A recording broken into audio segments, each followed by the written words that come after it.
मैं पूजा सक्सेना फिर से आपके सामने हाजिर हुई हूँ। एक्सरसाइज 2.2 का क्वेश्चन नंबर 1 हम 2 पार्ट में करा चुके हैं फ्रेंड्स। आज हम देखने जा रहे हैं क्वेश्चन नंबर 2 हमारा क्या कह रहा है। Find a quadratic polynomial each with the given numbers as the sum and product of its zeros respectively. मुझे क्या करना है, मुझे एक quadratic polynomial friends find out करना है। यानी एक पॉलिनोमियल जिसकी हाईएस्ट पावर क्या हो, 2 हो। एक ऐसा पॉलिनोमियल फाइंड आउट करना है जिसके जीरोज का सम और प्रोडक्ट गिवन है। पहला वाला नंबर सम है, दूसरा वाला नंबर प्रोडक्ट है, क्योंकि पीछे वर्ड मेंशन है रेस्पेक्टिवली। इसका मतलब है फर्स्ट पे जो है वो सम है और सेकंड पे जो है वो प्रोडक्ट है। तो सबसे पहले मैंने क्या किया, मैंने क्वाड्रेटिक पॉलिनोमियल को सपोज कर लिया। मैंने कहा suppose quadratic polynomial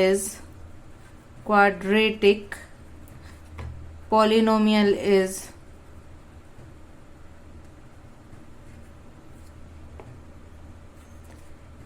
ax square plus bx plus c। ठीक है फ्रेंड्स। अच्छा, यहां मैं बात करूं, एक्स स्क्वायर का कोफिशिएंट है a, x का कोफिशिएंट है b और c क्या है, कांस्टेंट टर्म है। 2.2 की स्टार्टिंग से पहले ही मैंने 2.2 के बेस की वीडियो बनाई थी। उसमें मैंने क्या किया था, उसमें मैंने आपको बताया था कि यदि मेरे पास में क्वाड्रेटिक पॉलिनोमियल है और उसके जीरोज अल्फा और बीटा हैं, तो अल्फा बीटा और कोफिशिएंट ऑफ पॉलिनोमियल में क्या रिलेशन होता है, मैंने आप लोगों को बताया था कि ये रिलेशन होता है alpha plus beta is equals to minus b upon a. तो मैं ये बात यहाँ पे भी लिखूंगी। तो उसके लिए मैंने क्या किया, मैंने किया suppose alpha and beta are the zeros. क्या है, जीरोज वो टर्म होते हैं जिनकी वैल्यू एक्स के प्लेस पे रखने पर ये पूरा पॉलिनोमियल क्या हो जाए, 0 हो जाए। तो मैंने कहा suppose alpha and beta are the zeros of ax square plus bx plus c। यानी इस वाले पॉलिनोमियल के क्या हैं, जीरोज हैं। अब मैं जानती हूं, क्या जानती हूं भाई, कि जीरोज और कोफिशिएंट ऑफ पॉलिनोमियल में रिलेशन क्या होता है। एक तो होता है alpha plus beta is equals to minus b upon a, एक होता है alpha beta is equals to c upon a. यहां अल्फा बीटा क्या है, जीरोज हैं, और इन प्लस साइन ये बताता है कि ये इसका क्या है, सम है। लेकिन हमने फर्स्ट पार्ट में देखा, फर्स्ट पार्ट में सम क्या दे रखा है, सम की वैल्यू दे रखी है 1/4। तो 1/4 is equal to minus b upon a. और अल्फा बीटा यानी इनके प्रोडक्ट की वैल्यू क्या दे रखी है इस क्वेश्चन में, प्रोडक्ट की वैल्यू दे रखी है फ्रेंड्स -1। तो -1 is equal to c upon a. यहां देखिए नीचे a है, यहां भी नीचे a है। सबसे पहले मैंने इसे भी लिख लिया 1/1। अब यहां नीचे a है, a की वैल्यू आ जाएगी 4। तो यहां पे भी वैल्यू सेम होनी चाहिए क्योंकि a तो सेम है। तो इसे सेम बनाने के लिए मैंने इस वाले टर्म में ऊपर और नीचे 4 का मल्टीप्लाई कर लिया। तो ये क्या हो गया मेरा, ये तो रहा 1/4 इज इक्वल टू माइनस के b अपॉन ए। यहां हो गया माइनस के 4/4 is equal to c upon a. अब कंपैरिजन कर दीजिए, देखिए यहां से a की वैल्यू क्या आई, 4 आई, यहां से भी a की वैल्यू आ गई 4। यहां से मैं कह सकती हूं कि माइनस b की वैल्यू आई 1, या यूं कह लीजिए b की वैल्यू आ गई -1। और यहां से मैं कह सकती हूं, यहां से कह लीजिए या यहां से कह लीजिए c की वैल्यू आ गई -4। तो क्या आ गई भाई, a is equal to 4, b is equal to -1, c is equal to -4। तो इन वैल्यूज को यहां रख दीजिए। a की जगह रखा मैंने, सबसे पहले मैं पॉलिनोमियल लिख लूं ax square plus bx plus c। तो a की जगह मैंने रख लिया 4, तो 4x स्क्वायर हो गया फ्रेंड्स। ठीक है, b की जगह रख लिया मैंने माइनस का 1x और c की जगह रख लिया मैंने माइनस का 4। अब 4x² प्लस का मल्टीप्लाई माइनस में करेंगे माइनस आएगा, 1x लिखते नहीं है तो खाली x, प्लस का मल्टीप्लाई माइनस में करेंगे तो आ जाएगा -4। ये मेरा पॉलिनोमियल हो गया, quadratic polynomial which was required, जिसकी मुझे जरूरत थी। उम्मीद करती हूँ इस क्वेश्चन का एक्सप्लेनेशन समझ में आया होगा फ्रेंड्स। अब देखिए ये वाली लाइन हम हर क्वेश्चन में सेम रखेंगे। तो मैं इसका सेकंड पार्ट सपोज कर ले रही हूँ कि अब हम क्या करने जा रहे हैं, अब इसका हम सेकंड पार्ट सपोज करने जा रहे हैं। तो सेकंड पार्ट में भी हमने सपोज किया कि suppose quadratic polynomial is this and alpha betas are the zeros of x² plus b x plus c. अब हमें तो रिलेशन पता है कि alpha plus beta is equal to minus b upon a और alpha beta is equal to c upon a. अच्छा, second part में alpha plus beta की वैल्यू क्या दे रखी है, √2 और 1/3 दे रखी है इसके प्रोडक्ट की वैल्यू। तो अल्फा प्लस बीटा की जगह मैंने लिख लिया √2, √2 इज इक्वल टू माइनस के b अपॉन ए। और अल्फा बीटा की जगह मैंने रख लिया क्या, इसकी जगह मैंने रख लिया 1/3, तो 1/3 is equal to c upon a. अब देखिए इसको लिख लीजिए √2 अपॉन 1। यहाँ a के सामने 3 नजर आ रहा है लेकिन यहाँ a के सामने है 1, नीचे भी a, इसके नीचे भी a। तो कैसे भी करके हमारा काम होता है कि a के टर्म को सेम बनाया जाए। a के टर्म को सेम बनाने के लिए मुझे नजर आ रहा है कि क्यों ना मैं यहाँ ऊपर और नीचे 3 का मल्टीप्लाई कर लूं। जैसे ही मैं 3 का मल्टीप्लाई करूंगी यहाँ पे भी नीचे 3 आ जाएगा, तो 1/3 is equal to c upon a.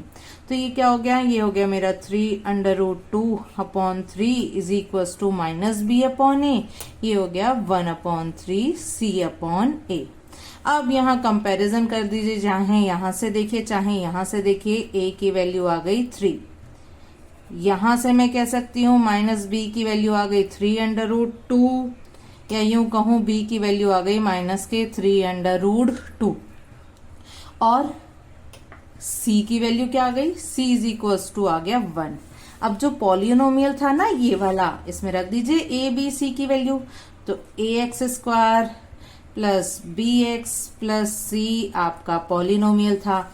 अब क्या कीजिए, वैल्यू रख दीजिए, a की वैल्यू रखी तो ये हो गया 3x², b की वैल्यू रखी तो यहाँ आ गए माइनस के 3√2x और c की वैल्यू आ गई आपकी 1। तो ये हो गया आपका 3x² प्लस का मल्टीप्लाई माइनस में करेंगे कि -3√2x प्लस 1। तो इस तरीके से हमने इसका सेकंड पार्ट भी कर लिया। चलिए देख लेते हैं इसका थर्ड पार्ट क्या कह रहा है। थर्ड पार्ट में भी फ्रेंड्स ये वाली लाइन आप लिखेंगे, एज इट इज रखेंगे। हम इसके आगे का कहते हैं, हम इसके आगे का क्या कहेंगे कि भाई जीरोज और कोफिशिएंट में रिलेशन होता है alpha plus beta is equal to minus b upon a और alpha beta is equal to c upon a. ठीक है, थर्ड पार्ट में यदि बात करें तो थर्ड पार्ट में अल्फा प्लस वैल्यू दे रखे 0 और √5, यानी अल्फा प्लस बीटा की वैल्यू तो दे रखी है 0, तो 0 is equal to minus b upon a. ठीक है, अच्छा अल्फा बीटा की वैल्यू क्या दे रखी है, अल्फा बीटा की वैल्यू दे रखी है √5, तो √5 is equal to c upon a. यहाँ इसको मैं लिख सकती हूँ अपॉन 1, इसको भी मैं लिख सकती हूँ अपॉन 1। यहाँ से मुझे नजर आ रहा है a के सामने भी 1 है, इस a के सामने भी 1 है, तो a की वैल्यू तो डायरेक्ट हो गई 1। यहाँ से मैं कह सकती हूँ कि minus B is equal to 0, या यूं कहिए b इज इक्वल टू 0। और यहाँ से मैं डायरेक्ट कह सकती हूँ c की वैल्यू है √5। पॉलिनोमियल तो यही था ax² plus bx plus c। a की वैल्यू रख दीजिए 1 इंटू x², b की वैल्यू रख दीजिए 0 इंटू x, c की वैल्यू रख दीजिए √5।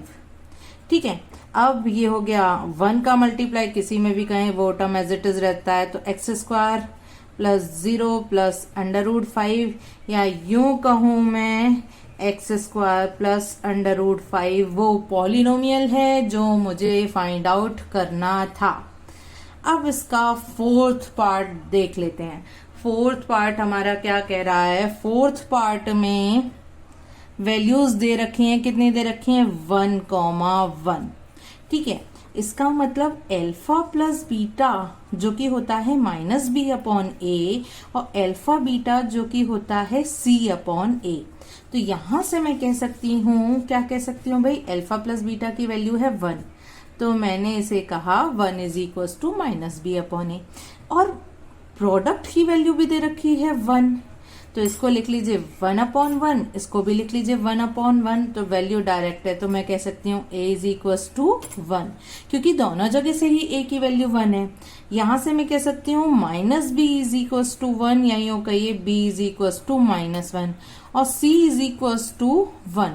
तो a b c तीनों की वैल्यू मेरे पास आ चुकी हैं, तो मेरा पॉलिनोमियल क्या हो जाएगा? ax² plus bx plus c, या यूं कहूं 1 × x² प्लस -1 × x प्लस 1। तो 1 का मल्टीप्लाई करने से कोई फर्क नहीं पड़ेगा, तो x²। प्लस का मल्टीप्लाई माइनस में करेंगे तो माइनस आएगा, 1 × x, x ही रहता है, प्लस के 1। तो इस तरीके से हमने इसका फोर्थ पार्ट भी फ्रेंड्स कर लिया है। ठीक है, अब देख लेते हैं इसका फिफ्थ पार्ट क्या कह रहा है। फिफ्थ पार्ट को करने से पहले भी ये वाली लाइन तो हम याद रखेंगे ही।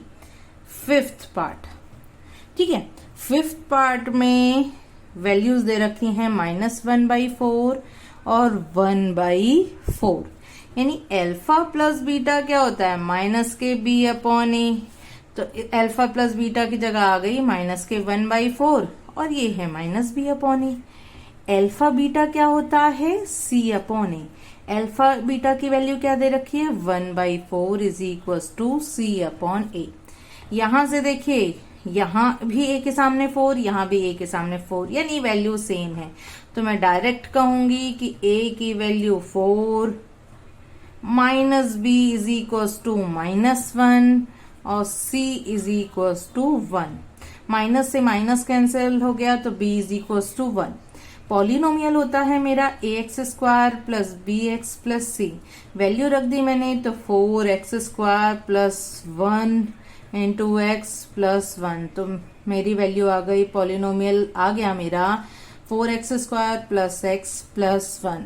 लास्ट पार्ट रह गया इसका 6 पार्ट, और देख लेते हैं। 6 पार्ट में वैल्यूज दे रखी हैं 4,1।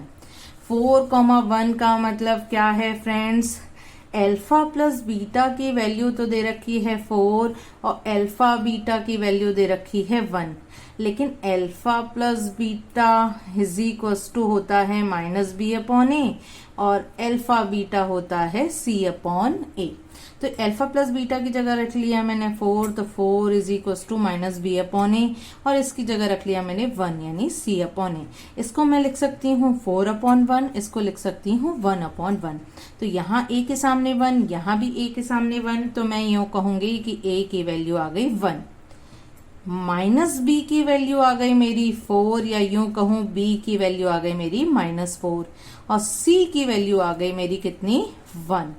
तो बस वैल्यू पुट कर दीजिए। पॉलिनोमियल होता है हमारा ax² plus bx plus c, तो 1 × x² माइनस के 4 × x प्लस 1, तो इसे मैं कह सकती हूँ x² प्लस का मल्टीप्लाई माइनस में करूंगी, माइनस आएगा 4x प्लस के 1। उम्मीद करती हूँ फ्रेंड्स क्वेश्चन नंबर 2 पूरा समझ में आया होगा। यदि मेरी क्वेश्चंस का एक्सप्लेनेशन समझ में आया हो, मेरी वीडियो पसंद आई हो, तो प्लीज मेरी वीडियो को लाइक करिए, चैनल को सब्सक्राइब करिए, बेल आइकन को प्रेस कर दीजिए ताकि मेरी बनाई हुई वीडियो की नोटिफिकेशन आपको टाइम टू टाइम मिल सके। चलिए फिर मिलेंगे फ्रेंड्स।